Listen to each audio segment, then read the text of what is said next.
Good morning, everyone. We're back, and Plus, Facebook sucks. no, it doesn't. No, Your phone, no, my phone is because fine. my Facebook is up to date. Yeah, We could do a live if you want to. that's too late now. Anyhow, we're back. It's been a week. Last time we filmed, we were at a park and we discussed getting being weary in your relationship. So, and Willie gave his opinion of how he um, remains unweary and how he has stayed focused in our relationship over the 30 some It's years. really an important thing. Excuse me. Stop it. Back. But it was my turn to share, and I have a few things, and I shared with you all that She has 47 things I can I share. am not I am not the perfect person like him. I get weary, and I have to bring myself back into focus sometimes because life can be hard at times. Life can be hard for you. But we want to say we're thankful this week. This is Thanksgiving week. That is. So we want to Sort of snuck up on me. yes, it this whole year Sort kind of of snuck up on Snuck by. us. It's like, oh, it's almost done. So before we do anything, we want to be thankful, um, and let you all know what we're thankful for. What are you thankful I'm for? thankful for. I'm thankful for life.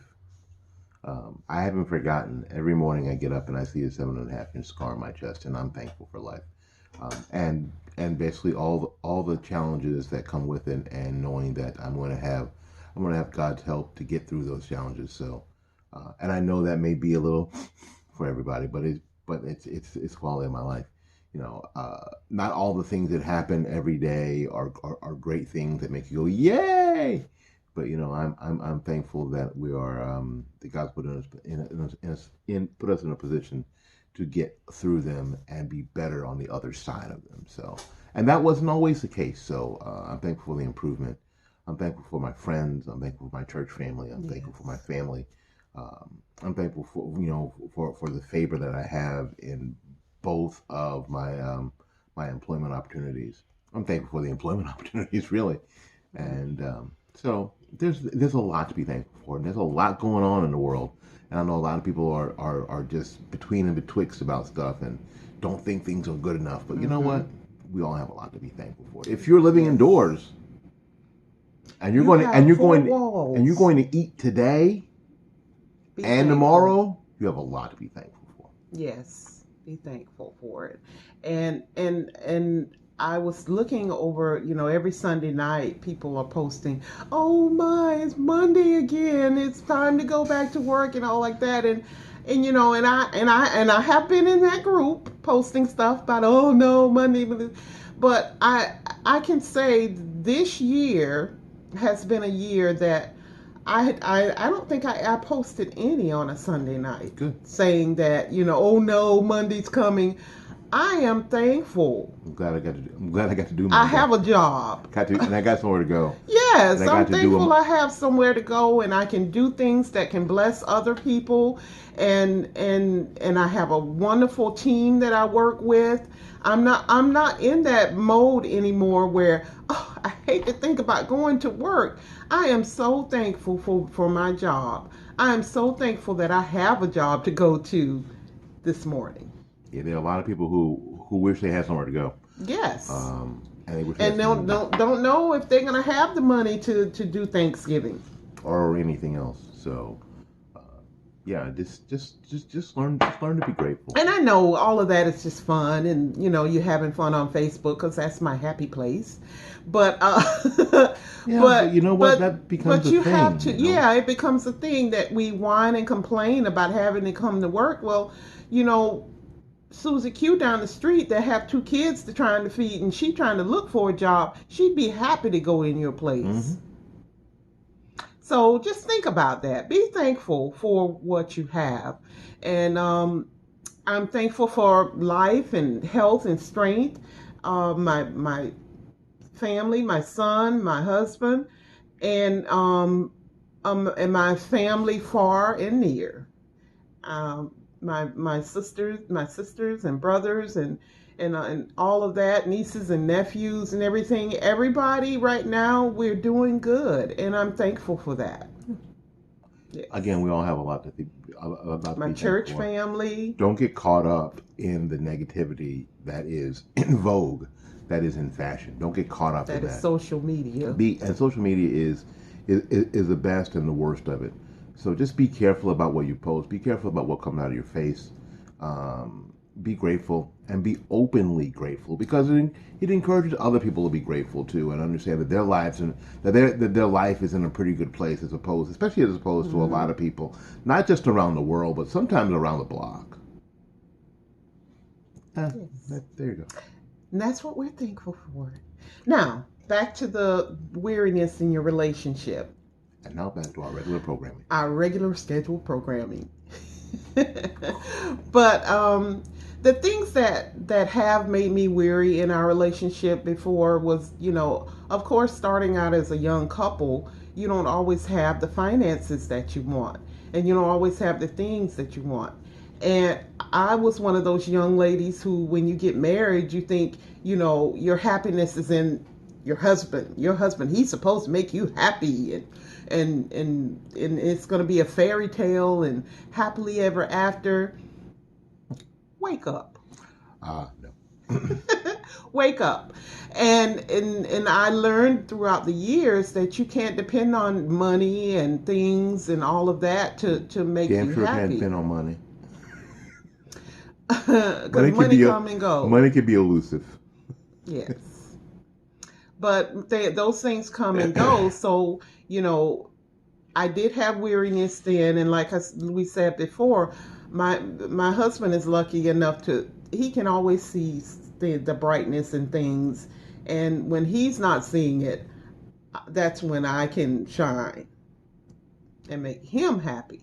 So you got to find that good little groove where the both of you can, you can see when your partner needs you. And seek help, through your minister and counseling and different things that can help you to get over the humps that are making you feel weary, and that because a lot of people will look for the happiness in their spouse and in their home and in their cars and different things, and all these things can go away just in the blink of an eye. Yep. Yeah, and I think that sometimes we, in weariness, I think that we conflate struggles in other areas, and then we attach that to the relationship. It can, your job can be a grind. It can be. I'm not saying you shouldn't be thankful for it, but it can be a grind, and it can wear you down.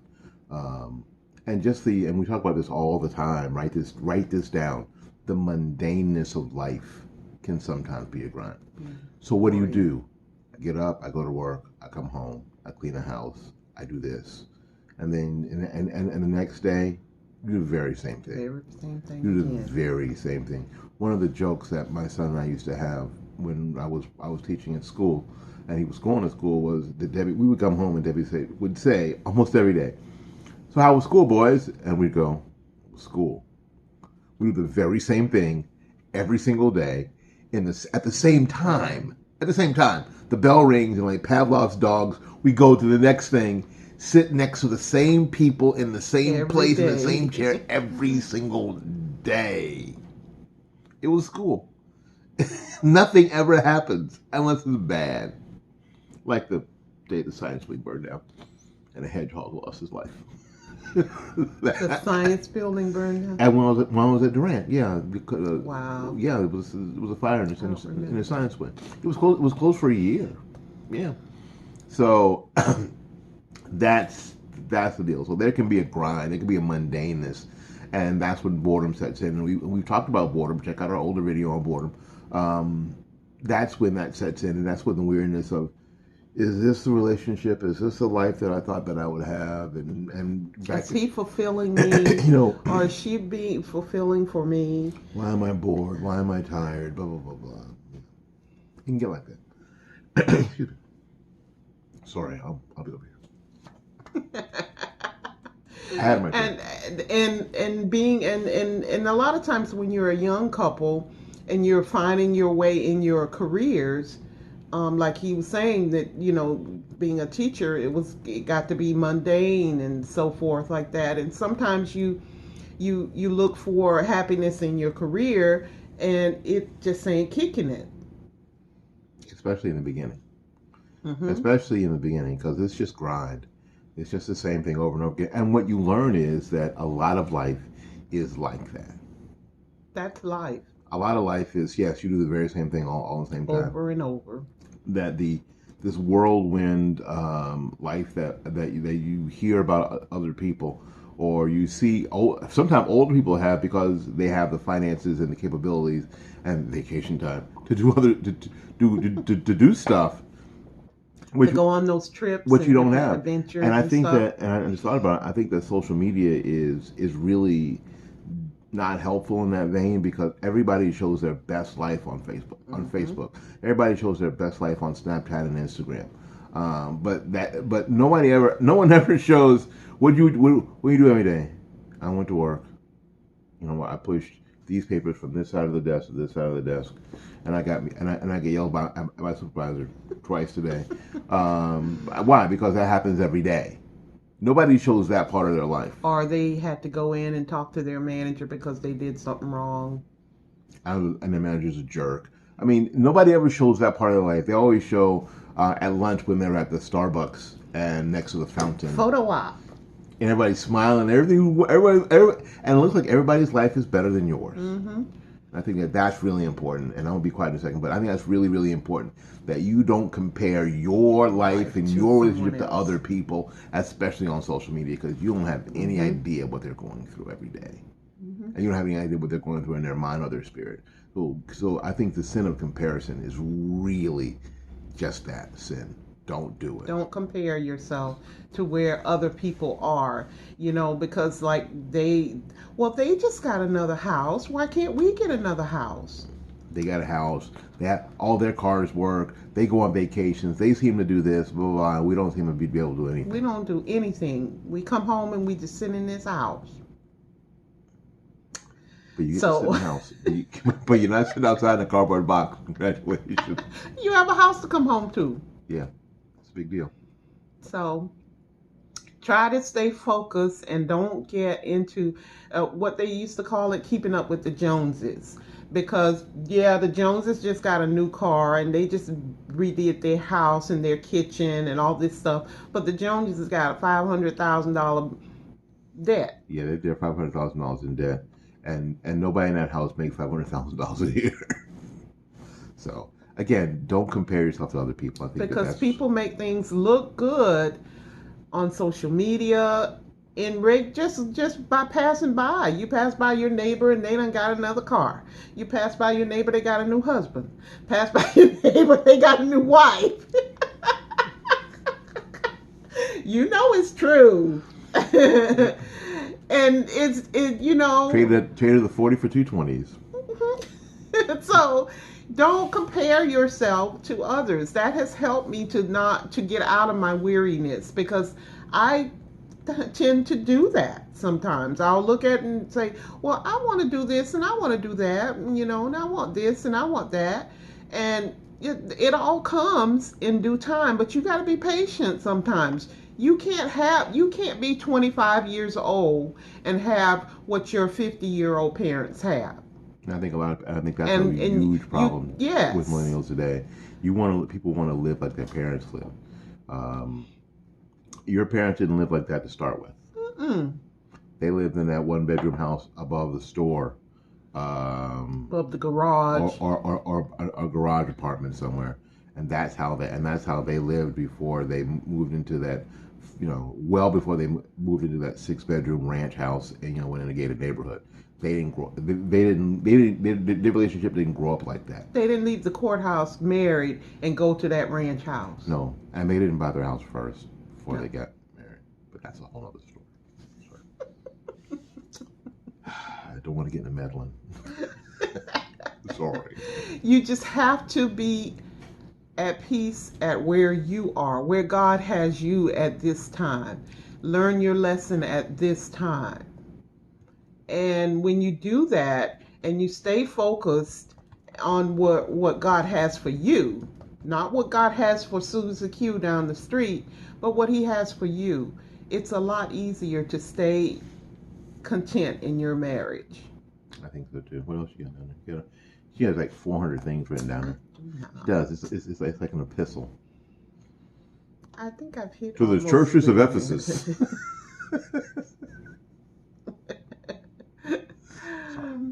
And another thing I have here: seek help from successful people. Don't hang around with people who don't have the things that who are at the same level as you. At some point, you need to be with people that are a step ahead, and learn from them. Ask them questions. Well, how did you do this and how did you do that? And listen to them and take their advice. That it's not always good, but a lot of times if you listen, you can learn and avoid things that you don't want to be a part of. Yeah, and the idea is to, when you're talking about associations, try to stay away from negative people. Oh, yes. Please stay away from negative people. Because then if you're already tired, if you're already weary, if you're already bored, the negativity that other people bring to their life will just encourage your negativity and make your situation not better, but worse. Both are there sitting. Well, yeah, I mean, so and frankly, if you are involved with negative people, when you get back to a relationship, your spouse cannot overcome you and your negative friends. It's just too much, because what you've been encouraged in all day or all week is the negativity. That's what you've been encouraged in, and somehow you see that is.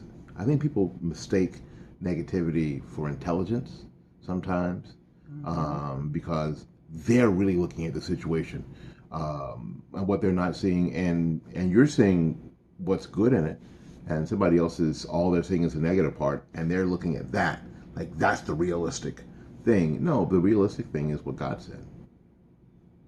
And even if you don't see it, that's the real thing. And that can be tough to do. I understand. That's not easy to do. I'm not saying that you can just flip a switch, click, bing, bang, and be there. I understand that. But that's got to be your goal. It's got to be your goal. If that's not your goal, then you're going to sit around in that morass of negativity, and then you will be tired. And the idea is to make you tired. The idea is to make you weary. The idea is to keep you in that negative hole. They want you to stay at the same level they are. Because it's comforting to them. If they see you being successful and you getting out down. Is there any comfort food that is good for you?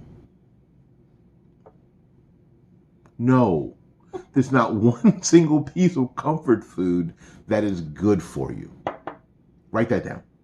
So if it makes you more comfortable to be around negative people because you feel like, oh, well, somebody else is going, I'm going through the same thing. Going through the same thing. Because that makes you feel comfortable. It's your emotional comfort food.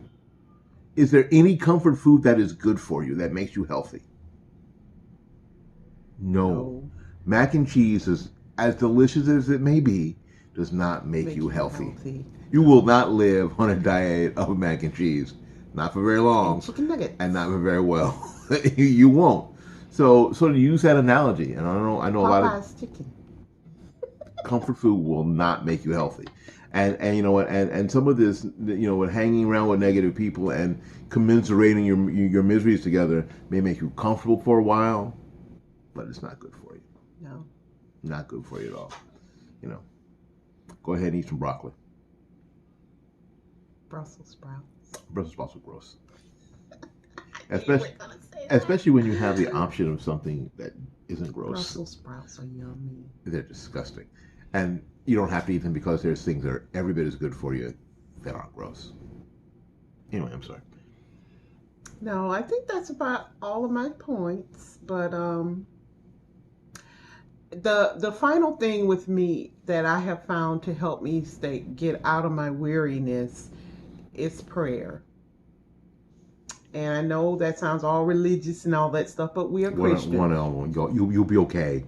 Prayer really, prayer and meditation, and I'm not talking about praying about your situation and going to God, oh God, blah, blah, blah, blah, more whining, more whining, complaining Stop to Him. whining. He doesn't want to hear that. I'm talking about praying for other people and focusing on, helping other people over their battles and over their things and all that stuff. It has really lifted my spirits to make me feel better because I'm helping somebody else.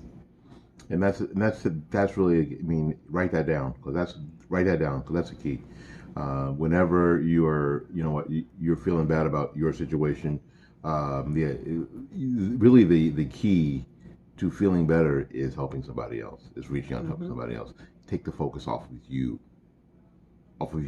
and put it on somebody else. That really is a key. Write that down because that's really important. You saw earlier, was it last week? We were at a couple places. We were at Feeding America on Tuesday, doing some volunteer work. We normally go to a place called Trinity Cafe, so we decided to switch it up this year, and go to Feeding America. And we'll probably go back at some point. And then on Tuesday, you probably saw I was at the Great American Teach-In, and Deb's done on was it Thursday? Thursday, yes, it was Thursday. And Deb's done a bunch of those. She's done a bunch of those for her job, and and again, you leave these things energized, not because you've done anything for yourself necessarily. You've not done anything for yourself, but you've done something for somebody else. You've taken the focus off of you and put it on somebody. Put it on somebody else, and that's really the key. One of the keys to sort of shrugging off that cloak of weariness and mundaneness. And your problems and your things and stuff. And what I have learned, when you focus and you go and do things for other people and you're so focused on helping them and you're getting their things done, and then before you know it, you look around and God has shown you a way to take care of your problem. So it's the thing. Yes. So go ahead and do that. Let's see here. What time is it? I don't know. It's 23 after. Oh, it's 9:42. Yeah. Okay, so we probably need to get out of here. Today's going to be a day. Yay. And we get to do it. Yes, I get to do it. All right, so we're going to head out of here and make room for somebody else. Well, again, thank you so much for subscribing. For those of you who have subscribed, if you are watching this and you have not subscribed, like somebody else says, mash that subscribe button. Mash that button. Mash that subscribe button and mash that notification bell. That way you get notifications when we post on YouTube. I really appreciate that. And if you're watching on Facebook, please, and you've not subscribed, go to the Facebook channel. I'll put that in the description if I remember, and that way you can subscribe to the to the YouTube channel. We still have a month to go before we get to 100, which is just a milestone. Doesn't get us any money or anything, but we'd appreciate that. Let's see. And if you have any questions, if you have anything that you'd like us to cover, just write it down in the comments. Write it down in the comments down there, and we will go over. And we'll be happy. We're looking for topics for next year. We're going to be changing the dates and stuff that we record, which is why it's super important that you subscribe to the YouTube channel. That way you get notifications. Because it didn't this time is not going to be available next year every week. No, I'm changing my schedule. I'm hoping not to change my schedule. I live for the mundaneness of life. Anyway, I hope not to change my schedule at all, but it's going to change. So you're going to need to go to the YouTube channel. You're gonna need to subscribe and hit the notification bell. That way you know when we post. And look for my little snapshot videos. So do that. All right, we're gonna get out of here. Maybe we love you. And so until we see you again, go out there and love somebody, learn something, love somebody, and for goodness sakes, take care of yourself. And remember this, and never forget it. We love you, and there's nothing you can do about it.